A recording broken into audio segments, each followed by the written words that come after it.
Combien les hommes et leur virilité coûtent-ils à la société chaque année? Combien pourrions-nous économiser si les hommes se comportaient comme des femmes? Alors j'en vois déjà certains réagir au titre de cette vidéo et à ces questions. Mon Dieu, mais qu'est-ce que c'est que cette émission? Encore des féministes hystériques? Salomé Saké, je croyais que vous étiez une journaliste sérieuse. Quelle idée de parler d'économie par le biais du genre. Eh bien aujourd'hui, j'ai plutôt envie de vous parler du genre par le biais de l'économie justement. Au-delà de l'idée que l'on peut se faire des rapports hommes-femmes, de l'opinion qu'on peut avoir sur le féminisme, aujourd'hui, nous allons parler avec des faits et des chiffres de ces différences entre les genres et nous allons aborder le sujet de la virilité avec l'angle le plus économique possible. Pour ce faire, j'ai le plaisir de recevoir une chercheuse qui s'est posé cette question justement, quel est le coût de la virilité ?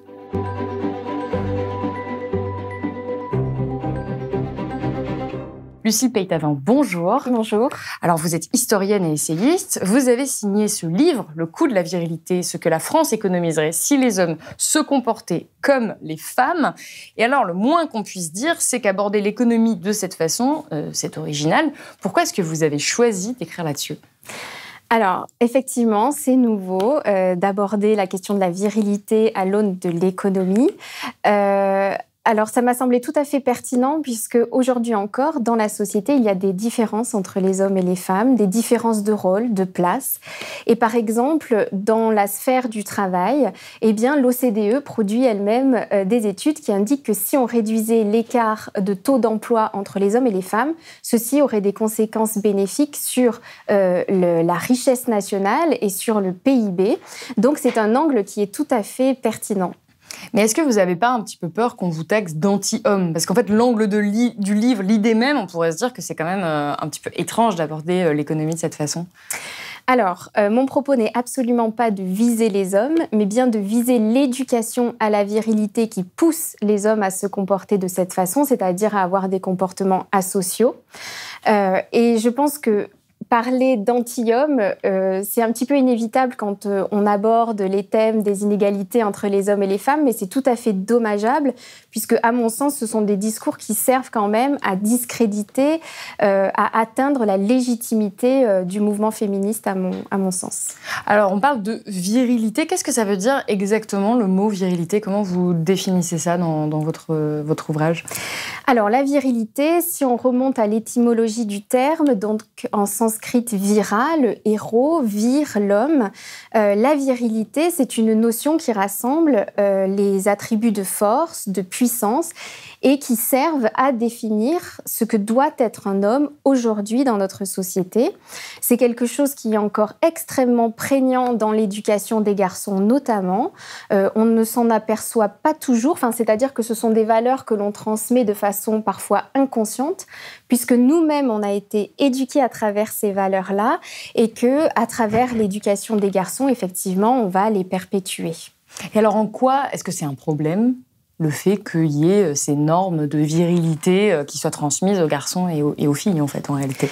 Eh bien, le problème, c'est que la virilité, effectivement, à travers cette notion de force, c'est finalement un attribut qui va mettre en place la domination masculine, la loi du plus fort, qui va s'exercer à l'encontre des femmes surtout, mais à l'encontre de toutes les personnes qui ne vont pas répondre aux injonctions de la virilité. Là, on parle donc de différences entre hommes et femmes. Quelles sont principalement ces différences dans les comportements dans la société une fois arrivés à l'âge adulte entre les hommes et les femmes? Alors, il y en a beaucoup des différences. C'est vrai qu'on entend souvent le discours qui voudrait qu'aujourd'hui, les femmes ont la même place que les hommes. Alors, effectivement, dans la loi hommes et femmes, nous sommes à égalité, mais cette loi n'est pas encore toujours respectée et dans les faits, il y a d'énormes différences. On parlait tout à l'heure du marché du travail. Il faut savoir qu'aujourd'hui encore, en moyenne, il y a 25% d'écart de salaire entre les hommes et les femmes. Si on prend tous les types de contrats confondus, ce qui va faire que, par exemple, les retraites des femmes vont être en moyenne de 1 000 € par mois, 1 600 € pour les hommes. Donc, on voit que c'est un vrai impact. Et notamment, cela est dû au fait que les responsabilités parentales et domestiques reposent encore aujourd'hui sur les épaules des femmes. Donc ça aussi, c'est une vraie différence. 80% des tâches domestiques sont assurées encore aujourd'hui par les femmes. Et on constate qu'elles réduisent leur temps de travail quand elles ont des enfants, justement pour s'occuper de leur foyer, de leur famille, ce qui n'est que très rarement le cas pour les hommes. Voilà, et puis... Ouais, je voudrais finir par les violences aussi machistes que subissent les femmes, puisque aujourd'hui encore, dans notre société, en France, en 2022, une femme meurt tous les 2,5 jours sous les coups de son compagnon ou de son ex-compagnon. Donc c'est tout à fait significatif et on parle heureusement de féminicide. On ne parle pas d'homicide, puisque si on parlait d'homicide, il y aurait autant de morts du côté des hommes que des femmes, dans la même proportion, dans les couples. Or, effectivement, les féminicides touchent à 82% les femmes. Et ce sont des femmes qui sont tuées principalement parce qu'elles sont femmes, Exactement. En raison de leur genre. Et donc, ce qu'on apprend dans votre livre, c'est que les auteurs de ces violences-là et de l'ensemble, en fait, des violences dans la société sont principalement des hommes. Et ce n'est pas vous qui le dites, c'est vraiment les statistiques. On apprend dès le début de votre livre que la population carcérale en France est composée à 96,8% d'hommes. Mais alors, en quoi est-ce que ça, c'est la preuve d'un énorme coût pour la société? Parce que c'est quand même le titre de votre livre, le coût de la virilité. Alors, il faut savoir que le budget de la justice, chaque année en France, c'est 9 milliards d'euros, dont 4 milliards d'euros consacrés à l'administration pénitentiaire. Donc, l'immense majorité des dépenses pour l'administration pénitentiaire sont faites pour des hommes. Donc, voilà. Et cela n'est que le sommet de l'iceberg, parce qu'effectivement, sont incarcérées les personnes qui ont commis les délits les plus graves. Mais il y a tous les délits qui ne font pas l'objet justement d'une incarcération, et puis tous les délits qui ne font pas l'objet d'une procédure pénale. Il y a des millions de dossiers qui sont traités chaque année par la justice. Et ce qui est intéressant avec ce chiffre de 96%, donc qui représente la population carcérale masculine, c'est qu'on peut se demander quelle est l'implication des hommes dans la violence et dans les faits de délinquance, de criminalité. Et effectivement, les chiffres officiels sur le sujet, c'est-à-dire les chiffres qui sont produits par les ministères de la Justice et de l'Intérieur, sont très clairs. 80% des mises en cause par la justice sont des hommes. 90% des personnes condamnées par la justice sont des hommes. Et quand on regarde par type d'infraction, les hommes sont surreprésentés dans tous les types d'infractions, et notamment les plus graves. Donc, 86% des auteurs d'homicide, 97% des auteurs d'agressions sexuelles, 99% des auteurs de viol, 84% des auteurs d'accidents mortels sur la route, 95% des auteurs de vol avec violence, etc., etc. C'est ça qui est impressionnant quand on lit votre ouvrage, c'est qu'on se rend compte à quel point le genre a une place importante en réalité dans qui commet l'ensemble des violences et de ce que vous appelez les comportements asociaux. Et alors, la question qu'on se pose très rapidement quand on a cette avalanche de chiffres qui sont très éloquents, avec lesquels vous abondez au début de votre livre, c'est qu'on se dit, mais pourquoi ? Comment est-ce possible que ce soit genré à ce point ? Pourquoi est-ce que les hommes ont ces comportements-là ? Alors, je tiens à préciser, avant de vous répondre, que les chiffres nous indiquent finalement que si, et là je tiens à le dire, si tous les hommes ne sont pas délinquants et criminels, et on verra qu'effectivement ils ne le sont pas tous, l'immense majorité des délinquants et des criminels sont des hommes. Et cela, quelle que soit la tranche d'âge dans laquelle ils se trouvent, le milieu social, le niveau d'éducation, il y a un gouffre statistique entre les hommes et les femmes très important sur cette question. Alors effectivement, il y a des hommes qui sont tout à fait pacifiques, qui le resteront toute leur vie, comme il y a des femmes qui peuvent commettre des faits de violence au même titre que les hommes. Donc ce n'est pas une question de sexe. Et d'ailleurs, la biologie, les sciences nous expliquent très clairement qu'il n'y a rien de physiologique chez les hommes qui les pousserait à se comporter de cette façon. Mais il y a un chapitre que je trouve très intéressant, vous parlez de la testostérone. Et c'est vrai qu'instinctivement, on a tendance à se dire oui, mais c'est parce qu'ils ont des surplus de testostérone, c'est pour ça qu'ils se comportent de cette façon. Et vous dites que non, c'est pas le cas ? Alors, effectivement, on parle souvent de la testostérone. C'est un argument qui revient systématiquement parce qu'on a dans l'idée que c'est une hormone qui est virile. Alors, il faut savoir que les femmes aussi en produisent, mais on a cette idée parce qu'elle joue un rôle important sur la production des poils, de la musculature des hommes, etc. Mais les dernières études sur le sujet montrent bien que des niveaux de testostérone élevés chez un même individu peuvent être aussi bien liés à des comportements agressifs qu'à des comportements altruistes. Et c'est bien plus en adoptant des comportements agressifs que ce niveau d'hormones augmente. Donc on voit bien là l'importance finalement du rôle social, de l'environnement sur la biologie. Et en aucun cas, ce n'est la biologie et la testostérone qui poussent les hommes à se comporter de cette façon. Et d'ailleurs, devant la justice, on les juge comme responsables de leurs actes. En aucun cas, on ne dit que parce qu'ils ont de la testostérone et des niveaux élevés, ils seraient disculpés de fait. Mais alors, vous dites que la violence, elle est vraiment présente partout. En tout cas, c'est vraiment les hommes qui les commettent dans tous les milieux sociaux. Et moi, ça m'a un petit peu interpellée parce qu'ici, à Blast, on parle beaucoup d'inégalité sociale. Et on peut s'imaginer quand même plus facilement que lorsqu'on subit la violence sociale, lorsqu'on vit dans la précarité, lorsqu'on vit la violence au quotidien, on peut avoir tendance plus facilement à développer des comportements violents, peu importe votre genre finalement. Oui, mais lorsque l'on regarde effectivement les chiffres, on voit bien qu'il y a des femmes qui vivent dans les mêmes conditions que les hommes, dans la précarité également. Et même les femmes sont plus touchées par la précarité économique que les hommes. Et pourtant, c'est ce que je vous expliquais tout à l'heure, c'est qu'il y a un gouffre statistique là entre les hommes et les femmes. Ce sont toujours les hommes, dans l'immense majorité des cas, même dans les milieux pauvres, qui commettent les délits, les crimes, que ce soit effectivement dans les milieux pauvres ou dans les milieux plus riches. Alors là, depuis tout à l'heure, on parle beaucoup des violences, c'est-à-dire des actes avec une forme de volonté quand même dans le fait de commettre des dégradations. Mais il y a également une autre partie de ce que vous imputez au coup de la virilité qui sont les comportements à risque, c'est-à-dire des hommes qui ne veulent pas nécessairement se faire du mal aux autres, mais qui peuvent même se faire du mal à eux-mêmes et donc ils s'ajoutent aux comportements violents. De quoi s'agit-il exactement de ces comportements à risque ? Alors, les comportements à risque sont en effet, découle de la virilité. C'est-à-dire que pour prouver sans cesse que l'on est fort moralement et physiquement, on va prendre des risques. Et les chiffres là sont très clairs. Par exemple, on sait que 75% des morts sur la route concernent des hommes.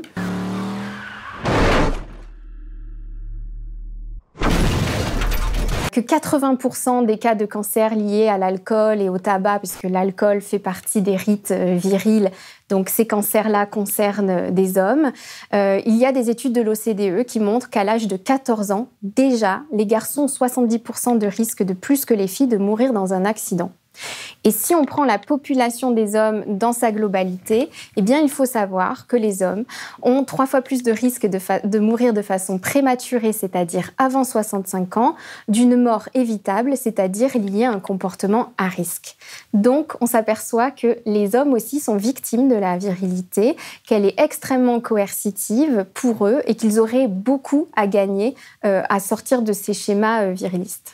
Et alors, donc, on parle de comportements violents et ou de comportements à risque qui, cumulés, coûtent cher en réalité à la société. On revient encore une fois à l'aspect très économique et très précis de votre ouvrage. Vous essayez donc de calculer le coût de la virilité. Vous parlez du coût que ça peut avoir pour les politiques publiques. On a parlé de l'aspect judiciaire notamment. Mais vous prenez aussi en compte le coût humain et matériel qui, là aussi, peut se chiffrer. Selon vous, quel est ce coût ?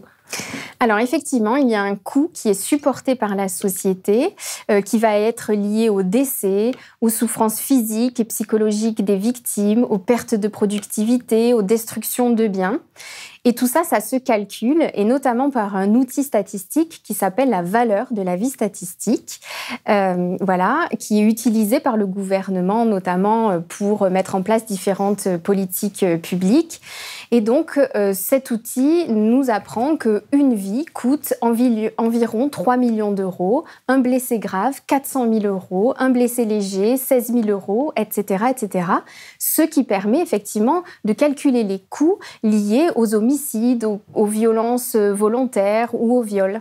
Et c'est ça que je trouve très intéressant dans votre démarche, c'est que vous n'avez pas inventé le calcul. C'est pas vous qui, soudainement, vous êtes mise à calculer ça, c'est un outil qu'utilise déjà le gouvernement. Et vous avez juste additionné, finalement, tout ce qui concerne la virilité.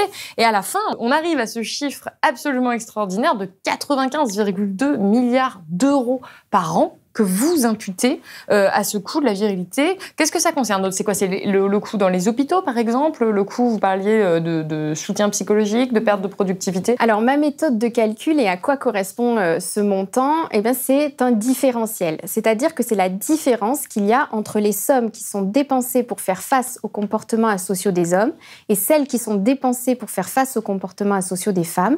En fait, c'est un surcoût. Le coût de la virilité, c'est un surcoût qui correspond à ce que la France économiserait si les hommes se comportaient comme les femmes. Donc, c'est le titre de mon essai.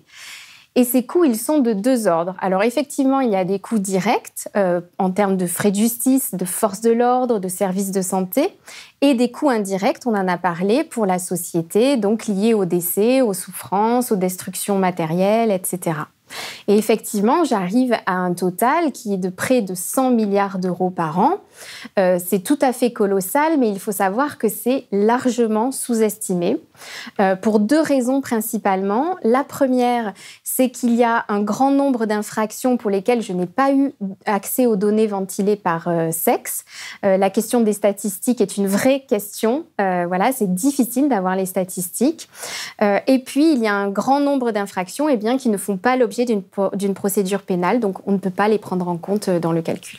Et alors, on parle du coût de la virilité sous un aspect très économique, c'est pour ça qu'on est ici, c'est une émission d'économie. Ce que je trouve intéressant dans votre angle, c'est que ces chiffres sont implacables. En réalité, on ne peut pas nier leur existence, mais on pourrait peut-être aussi parler du coût humain au sens en termes de souffrance, qui est très difficilement quantifiable. On peut imaginer que ce niveau de violence, de comportement à risque de décès, de souffrance, tout ça, ça produit une misère et un malheur, finalement, qui pourrait être évité. Et donc, on peut vraiment se poser la question de pourquoi lutter contre la virilité. Bon, déjà, évidemment, pour le coût économique que ça a pour la société, mais aussi et peut-être surtout pour le coût humain en termes de souffrance que ça peut avoir.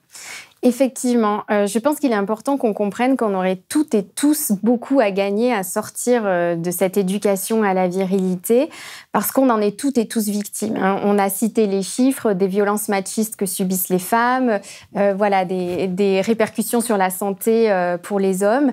Et effectivement, les coûts humains sont bien plus élevés que les coûts directs. Et en quoi ça consiste, cette éducation à la virilité? Parce que depuis tout à l'heure, on a bien compris les conséquences de la virilité, mais comment on construit cette virilité? Alors, les sciences de l'éducation ont bien identifié les mécanismes par lesquels ça passe. Donc, on sait qu'on n'éduque pas les garçons comme on éduque les filles. On ne sociabilise pas les garçons comme on sociabilise les filles. Encore en 2022. Exactement, encore aujourd'hui. C'est-à-dire qu'on ne transmet pas les mêmes valeurs et les mêmes normes aux enfants selon leur sexe qui vont leur permettre de vivre en société.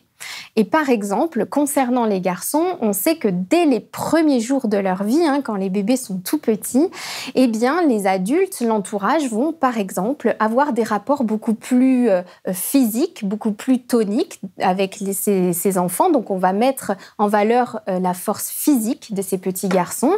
Également, on va beaucoup moins développer les sentiments chez eux, mais on va encourager le sentiment de la colère.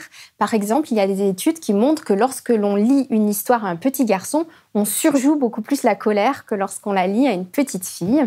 Je précise que vous vous appuyez vraiment sur des études sociologiques sérieuses. Vous affirmez à aucun moment, tout est sourcé. Tout à fait. Vous n'affirmez pas ça comme ça parce que votre petit-neveu, vous lui avez lu cette histoire de cette façon. C'est vraiment s'appuie vraiment sur des études, sur des faits. Oui. Tout a été, tout ce que j'avance, effectivement, est sourcé dans des articles scientifiques de référence.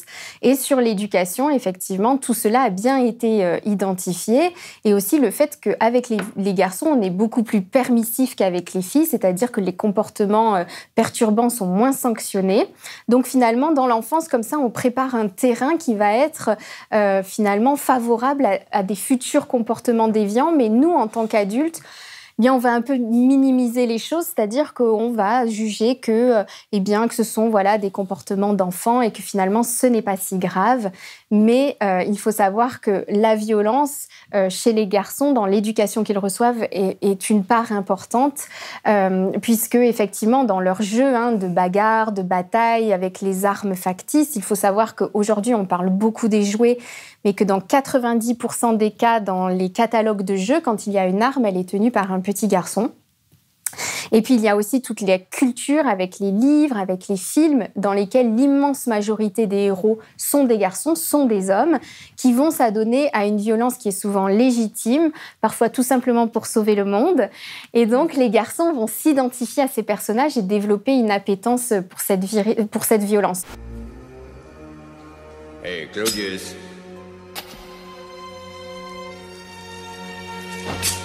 C'est toi qui as tué mon père. Monumentale erreur. Il y a quelque chose de pourri au royaume de Danemark. Et Hamlet va faire le ménage. Donc on voit bien qu'il y a une acculturation comme ça à la violence tout au long de la vie des garçons.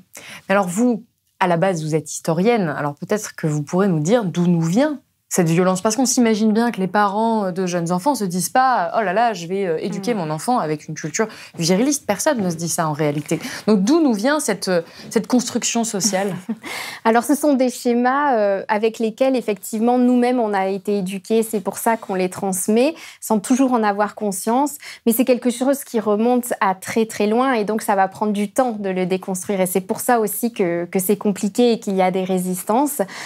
Puisqu'effectivement là il faut remonter à la paléohistoire, puisque les études de paléohistoire, justement, nous indiquent que ce serait au néolithique, donc on est vers moins 12 000, et bien que la virilité s'est incarnée pour les hommes dans les armes en métal qu'ils utilisaient, à un moment aussi où les inégalités entre les hommes et les femmes se sont creusées, puisque ça a été un moment de sédentarisation des peuples de chasseurs-cueilleurs, et il y a eu donc des violences, on va dire, beaucoup plus systématiques faites des hommes envers les femmes.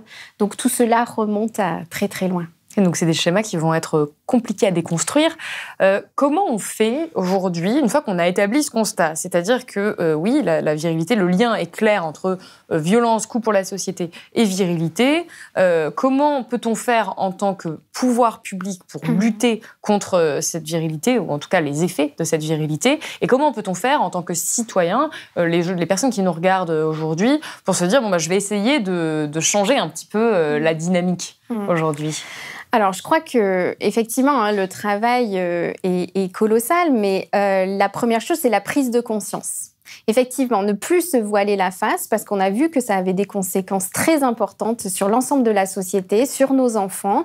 Donc, je pense qu'il est important de prendre conscience des valeurs que nous leur transmettons. Mais quelque part, j'ai envie de dire, la solution est assez simple. Et je l'ai trouvée dans les chiffres. Parce que on s'aperçoit que la moitié de la population, à savoir les femmes qui représentent 51% de la population, et qui ne sont pas ou peu éduqués à travers ces valeurs viriles, ont des comportements beaucoup plus pacifiques, beaucoup plus altruistes, beaucoup plus en adéquation avec la société de droit dans laquelle on vit. Et donc, finalement, j'ai envie de dire, mais éduquons les garçons comme on éduque les filles, c'est-à-dire avec une éducation qui développe beaucoup plus l'empathie. On a parlé des sentiments tout à l'heure, beaucoup plus développer les sentiments chez les petits garçons, leur permettre de pleurer, leur permettre d'être tristes, voilà. Également, le respect des règles. Ça, c'est très important. Et puis, pourquoi pas leur permettre de jouer avec des poupons pour qu'ils apprennent aussi à s'occuper d'autrui. Le soin aux autres. Mais que peut faire l'État face à ça? Parce qu'on parle de quelque chose d'extrêmement privé, d'extrêmement intime, et normalement, l'État ne peut pas intervenir dans la sphère, dans le foyer, alors que pourtant, c'est là que tout se joue. Comment on pourrait résoudre ça? Alors, c'est une vaste question, mais effectivement, on pourrait imaginer des campagnes de sensibilisation auprès des parents, auprès de l'entourage des enfants, même en milieu scolaire. Voilà, aussi dans le monde de la culture, hein, on l'a dit, il y aurait beaucoup à faire. Travail à faire. Voilà, donc en fait, ça se joue finalement dans toutes les strates de la société, parce que toutes les strates de la société sont impactées. Et alors, une fois qu'on a pris conscience de la nécessité de lutter contre ce coup de la virilité, est-ce qu'on pourrait réfléchir peut-être de manière un peu plus positive, et c'est-à-dire quels seraient les bénéfices si on arrivait à réduire les conséquences néfastes de cette virilité ? Alors oui, parce qu'effectivement, il y aurait des bénéfices financiers absolument colossaux, puisque là, on parle de 100 milliards d'euros, donc ça donne un certain ordre de grandeur. Il faut savoir que, par exemple, on estime l'éradication de la grande pauvreté à 7 milliards d'euros par an. Le budget de la recherche est 50 milliards d'euros par an. Le déficit des hôpitaux, c'est 30 milliards d'euros par an. Donc, effectivement, il y aurait un vrai impact sur la richesse nationale, mais aussi sur le quotidien des citoyens et des citoyennes, puisque la délinquance et la criminalité baisseraient drastiquement. Et donc, on n'aurait plus peur de marcher seul dans la rue, on n'aurait plus peur de se faire cambrioler, on n'aurait plus peur de laisser nos enfants jouer dehors. Bien, écoutez, on va terminer sur ces paroles qui nous décrivent une société dans laquelle j'aimerais beaucoup vivre. Merci beaucoup, Lucille Peytavin, d'avoir été avec nous aujourd'hui sur Blast. Vous l'aurez compris, la virilité est très néfaste sous plein d'aspects, et son coût exorbitant nous amène à penser qu'il serait peut-être temps de la remettre en question. Lucille Peytavin termine son livre ainsi « La virilité est un ennemi difficile à déloger. Mettons fin tous ensemble à la virilité qui pervertit, qui viole, qui bat, qui tue, qui écrase, la virilité qui ruine. Le coût de la virilité n'est pas une fatalité. » Alors, je vous laisse me dire dans les commentaires ce que vous avez pensé de cette émission et surtout de cette thématique que j'aborde pour la première fois dans la section économique de Blast. Je ne vous le dis jamais assez, mais merci pour votre soutien. À chaque fois que je lis la section commentaires sous mes vidéos, ça me donne du courage et de la force pour continuer. Si vous avez apprécié cette émission, vous pouvez comme toujours la partager sur les réseaux sociaux ou encore faire un don ou vous abonner à Blast sur blast-info.fr. Et moi, je vous dis à bientôt.